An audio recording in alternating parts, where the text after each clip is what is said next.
అందరూ ఎప్పటినుంచో అడుగుతున్నారని ఈ రోజు ప్రిపేర్ చేసి మరి ఈ కర్రీని వీడియో అయితే పోస్ట్ చేశాను. ముక్క చూసారా భలే మెత్తగా ఉడికిపోయింది.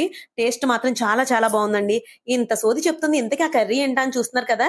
డ్రై మటన్ కర్రీ అండి. అదేనండి తెలంగాణ, రాయలసీమ వాళ్ళైతే వీటిని ఎండు మటను, వట్టి తునకలు అని అంటారు.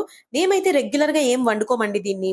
డ్రై మటన్ సేల్ చేయటమే కాదు, ఎలా ప్రిపేర్ చేసుకోవాలో కూడా చెప్పండి మేడం అని చాలా మంది అడుగుతున్నారు. మీరు కర్రీ చేసుకోవాలన్నా, ఆయిల్‌లో ఫ్రై చేసుకోవాలన్నా ఈ డ్రై మటన్‌ని అరగంట సేపయితే బాగా మసలే నీళ్ళల్లో వేసి నానబెట్టుకోవాలి. ఇట్స్ కంపల్సరీ అన్నమాట. ఈ కర్రీని దోసకాయలో కానీ, వంకాయలో కానీ, గోంగూరలో కానీ నేనైతే టమాటాతో కలిపి ప్రిపేర్ చేస్తున్నాను. దేంట్లో అయినా వేసి వండుకోవచ్చు. ఇంకా ప్రాసెస్ అంతా మామూలే అండి. ఆయిల్ హీట్ అయిన తర్వాత కరివేపాకు వేస్తే మంచి ఫ్లేవర్ వస్తది. అల్లం వెల్లుల్లి పేస్ట్ లైట్‌గా ఫ్రై అయ్యాక ఉల్లిపాయలు, టమాటా ముక్కలు మగ్గిన తర్వాత ఈ డ్రై మటన్‌ని కూడా వేసేసి కొంచెం ఆయిల్‌లో మగ్గనిచ్చాలి. నెక్స్ట్ పసుపు, ఉప్పు వేసి బాగా తిప్పి మూత పెట్టి దాన్ని పక్కన మగ్గనివ్వాలన్నమాట.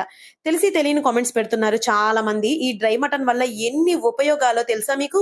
నెట్‌లో కొట్టి చూడండి. నేను చెప్పడం కాదు. మీ ఇంట్లో పెద్దవాళ్ళు ఉంటారు కదా! వాళ్ళని అడగండి వాళ్ళే చెప్తారు. బాగా ఆయిల్‌లో మగ్గిన తర్వాత కారం వేసి ఇంకొంచెం సేపు మగ్గనిచ్చాలి. లాస్ట్‌లో వాటర్ అయితే కొంచెం ఎక్కువే పడతదండి. ఎందుకంటే ముక్క గట్టిగా ఉంటది కదా! మెత్తగా ఉడికిపోవాలంటే వాటర్ కొంచెం ఎక్కువేయండి. ప్రెగ్నెంట్ లేడీస్‌కి కానీ, డెలివరీ అయిన బాలింతలకు కానీ, సిజేరియన్స్, జాయింట్ ఆపరేషన్స్ అయిన వాళ్ళకి గాని ఫుల్ ప్రోటీన్ ఫుడ్ అండి ఇది. మెయిన్‌గా వీక్‌గా ఉన్నోళ్ళకైతే చాలా చాలా బాగా ఉపయోగపడతది. ఎసరు పోసిన తర్వాత కాస్త దగ్గరికొచ్చాక లాస్ట్‌లో కొబ్బరి పొడి, కాస్త ధనియాల పొడి, దిట్టంగా కొత్తిమీర వేసి నీట్‌గా ఉడకనిచ్చి దింపేయడమే. మీకు ఈ డ్రై మటన్ కర్రీ రెడీ అయిపోతది. ఇది ఉడుకుతున్నప్పుడు వచ్చే స్మెల్ ఉంటది చూసారా? అద్దిరిపోద్దనమాట.